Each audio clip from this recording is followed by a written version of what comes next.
our speaker today.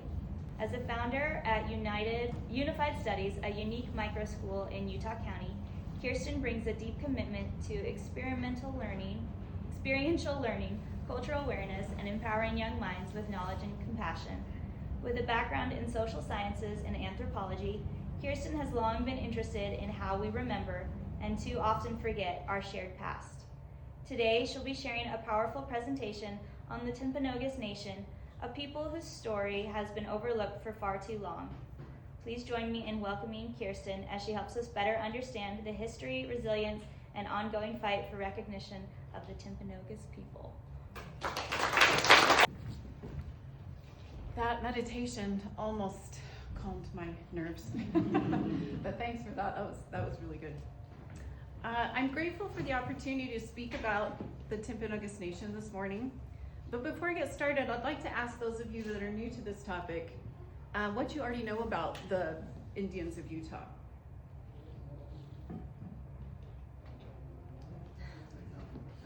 I know there's quite a few different tribes. Okay. Yeah, my main familiarity is seeing petroglyphs in southern Utah. Okay. So, Ute and Paiute nations mostly. Okay. Anybody else? All right. Oh, go ahead. I said they were killed by the Mormons. Yeah. A lot of them were. Okay, thank you. Let me just mention that if you have a question during my presentation, feel free to ask it, and we will probably have time afterwards for a few questions. While it's well known that the indigenous people of the Americas have suffered profound injustice through violence, displacement, and erasure, the story of the Timpanogos is particularly tragic and far too often left untold, or is told incorrectly. In a time when our country and world are grappling with so many urgent and worthy causes, this one, recognizing Timpanogos and honoring their truth, is long overdue. By sharing their history today, my hope is to shed light on their lived experience and contribute in some small way to the healing, justice, and recognition they so deeply deserve. I'll now give a brief overview of the history of the Timpanogos tribe. The Timpanogos of the Snake Band of the Shoshone are also known as Timpanogoites, the Bearded Ones, different spellings of the word Utah, the Lagunas. The Timpanogos were first encountered by Spanish explorers Juan Rivera in 1765 and later by Dominguez and Escalante in 1776. In their journals, Dominguez and Escalante, who were explorers trying to find a land route between New Mexico and California, recorded meeting the indigenous people who lived in a valley near a white mountain called Timpanogos. In their journal, they talked about the people who lived near Utah Lake. Quote, "Round about it are these Indians who live on the abundant fish of the lake, for which reason the Utah Sabuaganas call them come pescados, fish eaters. Besides this, they gather in the plain grass seeds from which they make atole, which they supplement by hunting hares, rabbits, and fowl, of which there are great abundance here." Close quote. These people fished in a lake of the same name, fed by the Timpanogos River. Today, only the mountain retains that original name. These early explorers described the Timpanogos as a loving, kind, and hospitable people. Historical estimates suggest that around 70,000 native people once roamed the mountains and valleys of what is now Utah and Idaho. By the early 1800s, it's estimated that around 50,000 remained. The next recorded European visitor was French-Canadian trapper Etienne Provost, after whom the city of Provo is named. He visited the Timpanogos people in the valley in 1824. In 1843, explorer John C. Fremont arrived at Utah Lake, documenting the geography and the native inhabitants of the region. These early encounters by European American explorers marked the beginning of increasing encroachment into Timpanogos lands. In 1847, the Latter-day Saints arrived in the Salt Lake Valley. The local indigenous people, led by Chief Wakara, helped them survive that first harsh winter, under the impression that the settlers were only passing through on their way to California. However, instead of moving on, more settlers arrived, establishing permanent settlements on native lands. As their numbers grew, so did the strain on the natural resources the tribes depended on, leading to the first major conflicts by 1849. An excerpt from the history of James Bean details the following, quote, "Early in 1849, 30 to 35 families numbering 150 persons were called to go south from Salt Lake into Provo Valley to settle the area. James Bean was among those called by President Brigham Young. The land to be settled was near Utah Lake, and unknown to the would-be settlers was the traditional fishing and hunting ground for the Timpanogos Indians." The Battle Creek Massacre occurred in March 1849, which is now Pleasant Grove, Utah, and is recognized as the first violent conflict between Mormon settlers and indigenous people in Utah. It marked a tragic beginning to a long pattern of violence and displacement. Brigham Young had received reports that a small band of Timpanogos people had allegedly stolen livestock from settlers. In response, he ordered a militia to confront the group and, quote, "deal with them." This group of Timpanogos men, women, and children had been camping near Battle Creek. Without attempting peaceful negotiation, the militia launched a pre-dawn attack, killing most of the men. Some women and children survived and were taken captive. Among those was Antonga, a youth at the time. He became known as Black Hawk.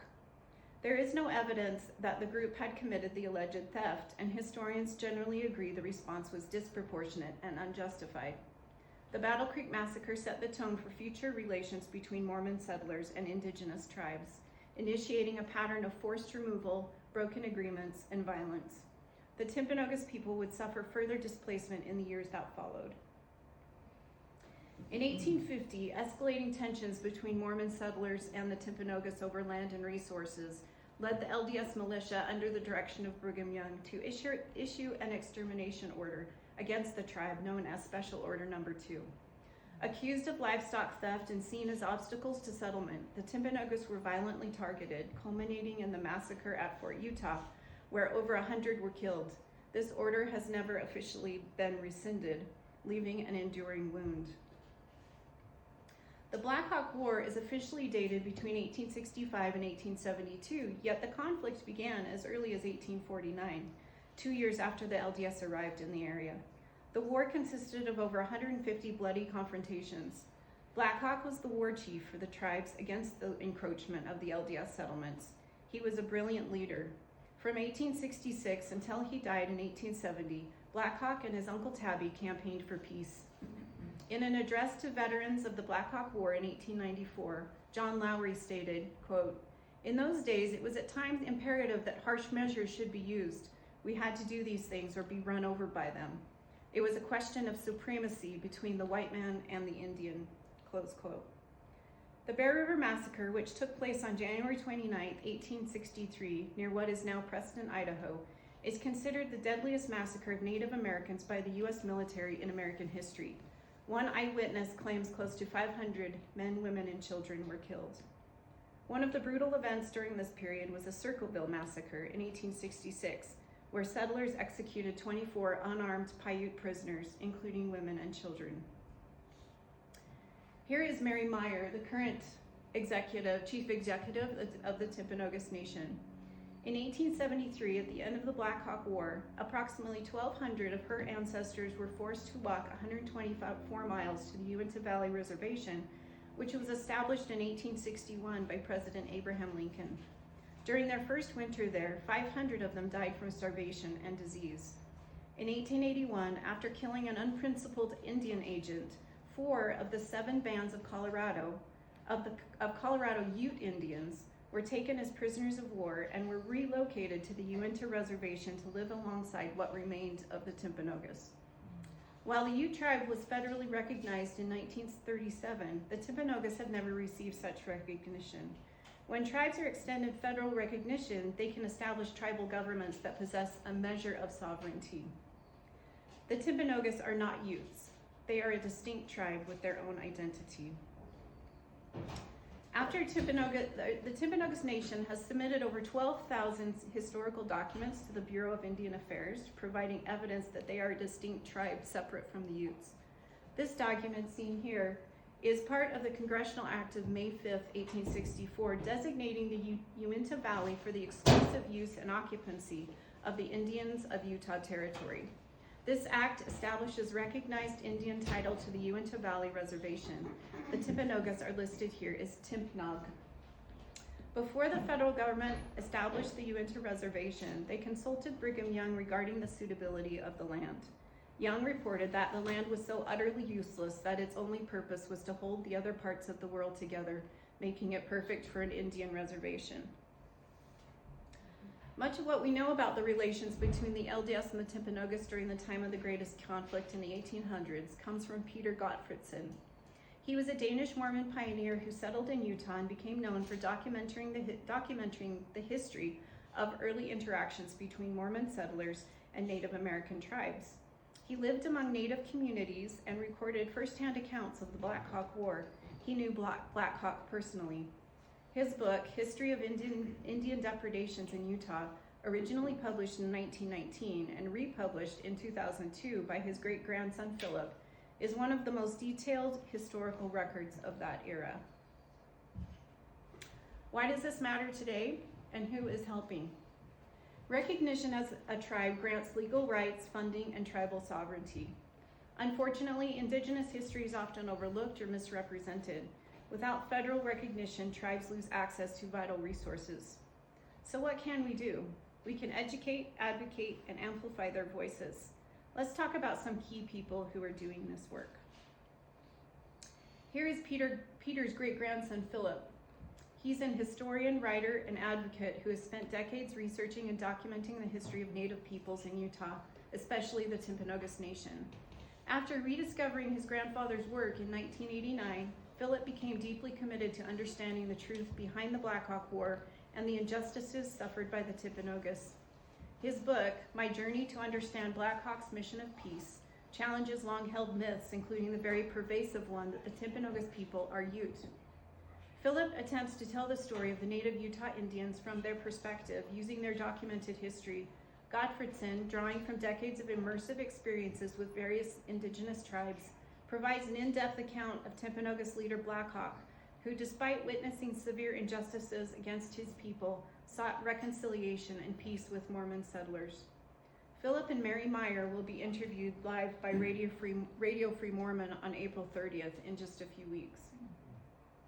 The Timpanogos Project is a Timpanogos-led organization whose goals are detailed on their website and state the following: to educate the public about the history, traditions, and culture of the Timpanogos Nation, to spread awareness that they are still here, to provide members of the Timpanogos Nation with social services for their welfare and the well-being of their children, to provide educational and charitable services advocating for the human rights and inclusion of the Timpanogos Nation in all matters and decisions that affect their lives and ancestral lands. Donations are able to be made to them directly on their website, thetimpanogosproject.org. Gary Lee Price, a Utah artist, made this sculpture of Chief Wakara. Here he is with the Timpanogos Chief Executive, Mary Meyer. This sculpture now resides in the Hutchings Museum here in Lehi. For 2 years now, in the month of February, and with the approval and guidance of the Timpanogos Nation, Ken and Jennifer Cox of Orem have organized a walk to remember the Utah Fort Massacre, and they're here today. I'm so glad they're here. I'm able to share Ken's email and phone number to anyone who would like to participate next year. You can ask me after the meeting. Can I Yes. ask, what does that entail? Well, I attended this year, part of it. I had to leave early, but this is a photo of where we started at Fort Utah. There's a monument there that's behind, kind of looks like, when I saw this picture, it looks like the sawed-off portion of the Provo Temple. I was thinking the same thing. But I won't go into all the details of this location, but anyway, we start here and then they walk clear up to Rock Canyon, and they follow approximately the path probably that the people who were massacred at Fort Utah left and tried to get away. And there was a band of them that went up and tried to hide in Rock Canyon, and they weren't successful. But this walk was extremely it was really, really hard, because along the way, Ken stops and tells about what happened, and it's not nice. It's really horrible. But I think this thing that they've started, I think is just such an important thing to take part in if you live here, and you know, we live in the place where they lived. We have their land, and we should at least know what happened to them, even the gory details of what went on. In closing, the story of the Timpanogos Nation is not just a chapter of the past. It is a living story of resilience, injustice, and the ongoing struggle for recognition.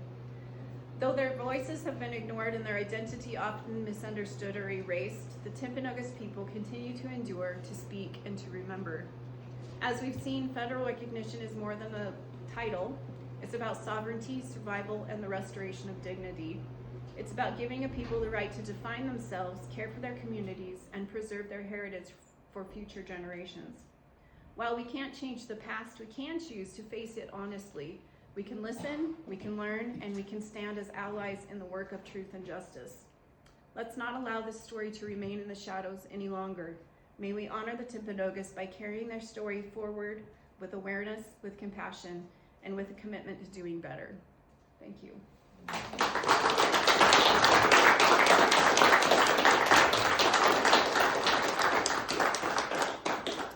Any questions? I'm curious if you know how many are left from There's about 1,200. 70,000. Yeah. Yes. Where were their lands? Was it like mostly Utah Valley or just more? The Timpanogos tribe, from my understanding, were mostly in Utah Valley, in Heber Valley. They traversed all over Utah. Black Hawk, when he was wounded, which he eventually died from, went to Cedar City to recuperate. And, you know, Native Americans were roaming all over all the time to follow game and to get resources from here and there. And there was actually a big gathering that would happen, I think every year at Utah Lake. The Ute Indians from Colorado would come to fish and have kind of a big get together with a lot of the tribes of the area. Yes. Just to follow up with that, the only map I've seen of their lands is almost the same area as the state of Utah. It doesn't coincide exactly with Utah. It's farther north and then extends up into Idaho as well. But and that it's just a big rectangle, so it's from white man's surveys. But that was from a very early treaty, which was then forgotten and not honored. Was that the 1865 Spanish Fork? I believe so. I don't remember the year on that, but so much bigger than Utah Valley.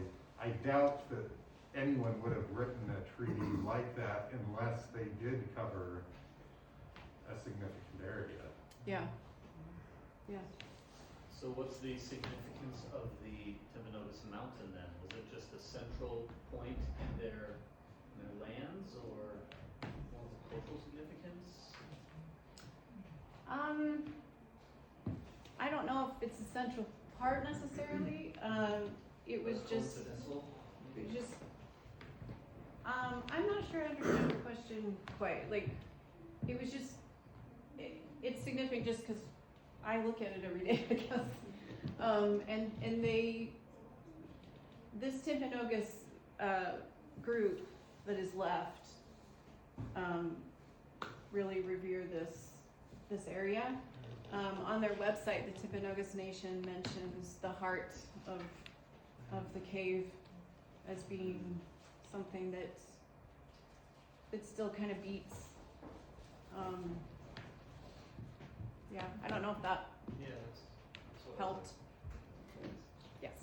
I really appreciate all your message Thank you. and helping bring awareness. And I'm just curious if, like, what helped bring it to your awareness, like, about their stories. Like, how did I find out? Yeah, and did you have like a personal draw to want to? Like, You know, I have a personal draw for anything Native. I'm very interested in all cultures around the world, but Actually, Larry Ballard told me first about the Timpanogos and their plight. He had attended something at UU, I think, that Mary spoke at, and maybe Phillip. I can't remember. Actually, it was BYU. BYU, okay. Her and then a Shoshone guy. Yeah. And, Darren Perry. Perry. Uh huh. Have you read his book? I haven't. Yeah. Oh. Okay. So anyway, he told me about them because I started a community organization that meets kind of like this. We haven't met for about 6 months, but I invited Mary to come speak at that, and of course she lives in Fort Duchesne, about 3 hours away. And unbeknownst to me, she was super gracious, came and spoke, and Phillip Gottfredson came as well, and she had to borrow a car to come. She didn't even have a vehicle.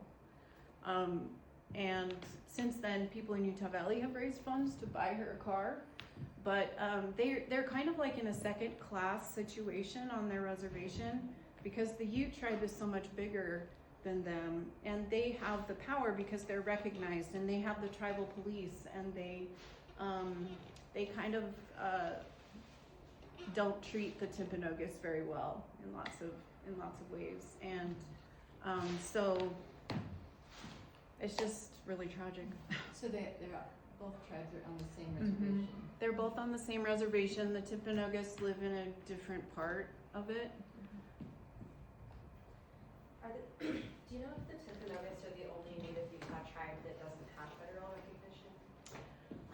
So the Timpanogos tribe, Ken, correct me if I'm wrong, but they are a combination of the tribes that were in Utah. They're all Snake Shoshone, but they, and actually Phillip, I think, is on the Zoom. So maybe Phillip, you can comment on the chat and Morgan can tell me possibly if I'm doing this correctly, but there were quite a few different bands of Indians that roamed around and lived in different places and got together at times and stuff, but they were all related. And the chiefs of the different bands were all brothers during the time that the Mormons came. So Chief Walker, Chief Wakara was one of those, Sandpitch, Arapeen, Girls Peen, Kanosh. Some of you might recognize some of those names of places in Utah. And so the Timpanogos is probably like all of those combined, and that's the name that they have decided to call themselves. I'm also curious about if you're aware of like the process that it takes to get federal recognition. I was glad to see that they had a document, but I think what I understand, a lot of their language and records aren't written, and so I wonder if that's a imposed system for recognition that isn't really aligned with their way. Well, as I mentioned in my presentation, they have submitted 12,000 records. Wow. They have records. They have very clear proof that they are a separate nation from the Utes. It's so interesting. Once you know this information, even like one of the things I think I have on my presentation, it has something about them and it says the Ute tribe on it. But you're gonna see that everywhere now. Like the Indians that are referred to as Utah Indians are always referred to almost as Utes. But what I know about tribal recognition is that it takes a long time. And I think that the last petition they made was like 2002, I want to say, or 2006 or something. And seems like it shouldn't take that long, but it does. And I think what they need is a lawyer to help them just go through the process and keep kind of bugging the feds. And is that hard to access because they have limited resources? I think so. It'd be nice if we had a pro bono. Maybe I could add something to that. The Timpanogos were the original ones that went on the reservation. Mm-hmm. The Utes from Colorado came and they were placed on the reservation with the Timpanogos. And there was a settlement in Colorado for the land of the Utes in Colorado that left and came to this reservation. There was a settlement there. And And so there's been a very long history of interfacing between the Timpanogos, and there were different factions of the Utes that came, so there was a lot of interactions. So originally the Timpanogos had federal recognition. There was a senator by the name of Watkins in Provo. He was in charge, he was state president in the one of the states in Oregon, the Sharon state. And he became a state senator, and he went back and was put on the Indian.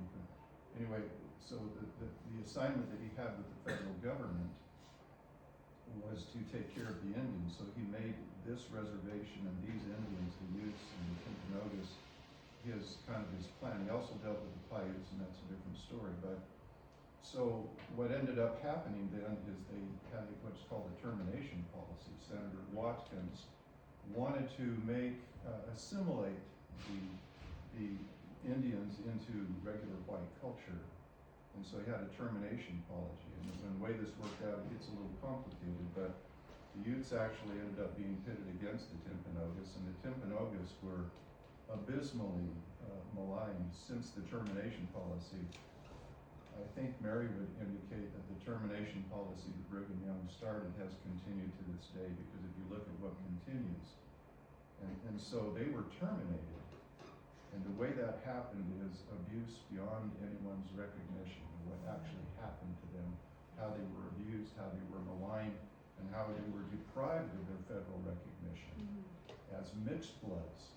The Utes were, they came up with all these definitions of how one could be a full blood or a mixed blood, and so the poverty and the abuse and the lack of resources that they experienced after they were terminated and lost their federal recognition, I think all they're really trying to claim is their soul. Yeah. Thank you for sharing that. Just to try and continue to paint a picture of how the abuse and the erasure of the Timpanogos Nation has continued to today. It's not just a historical problem, but it is an active abuse and erasure even today. And there's a lot of political complications and corruption that affect this.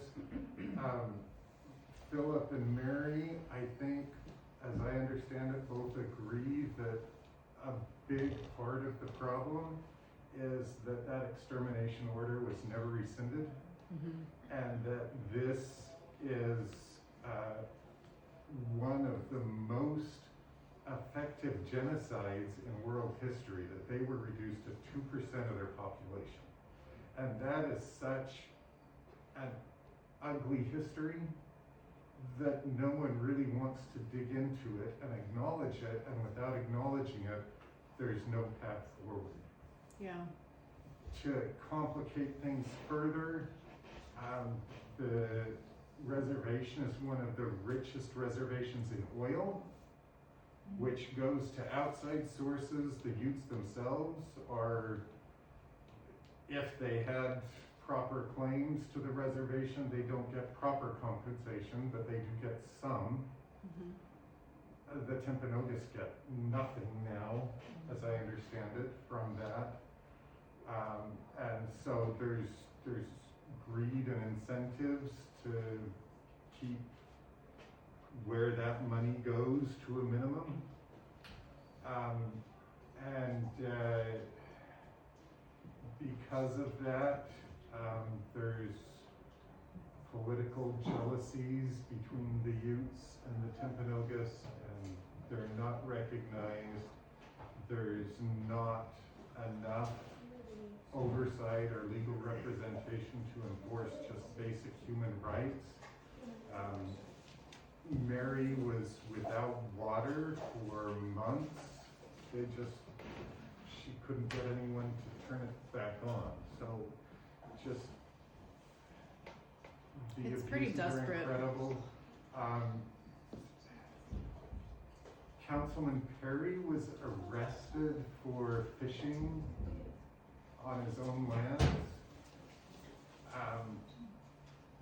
and they illegally took his identification.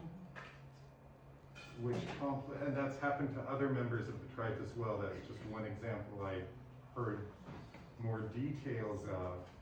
But I also heard that other members of the tribe have had their identification taken, which makes them very nervous to leave the reservation, especially with the climate of ICE these days, and asking for identification and arresting people and deporting them without really even checking or proper due process. And if they don't have identification, they're scared. They're persecuted and they're scared and they don't have representation and nobody wants to talk about it. We have about 2 more minutes, so we can continue this afterwards, but, Just kind of very quickly, I'll Yeah. try and be concise about it. Senator Watkins, an underlying layer that's really important to understand in my personal view. The LDS doctrine, the Book of Mormon, the concept of the Lamanites. Senator Watkins in the 50s, when he was the U.S. Senator from Utah, he lived up in the Duchesne area. He could care less about the Native Americans at all. He cared nothing for them. And this portrayed itself. So there is also a racial aspect to this, and the underpinning, in my personal view, is not only do they want to exterminate, and that extermination order, as we heard, is continuing, but they wanted to assimilate. In other words, the Indians were supposed to now mix and become U.S. citizens. It was a freedom movement. Now they're going to be free. But coming from what they came from, they needed the support, they needed help, they needed love and compassion and understanding. They got exactly the opposite. And so it was the doctrines. And I've often wondered when Spencer Kimball came with the Indian placement program, if that could not have been, because there was collusion with Senator Watkins, was totally in contact with LDS leadership all the time. And I've wondered if the Indian placement program could have been an assimilation program to try and bring, and because this was termination also indicated assimilation, to have the Native Americans not make their own decisions for themselves and live on their own terms, but to have these decisions made for them by people who could have cared less about them, and then assimilated them into the white society with no regard at all for their history or who they were, and then even telling them a history that we know, those of us sitting here, it is not true. Even the Lamanite thing, it's a myth. yeah. And so anyway, I'll just be quiet. Yes. Thank you so much. And thank you, Ken. And thanks.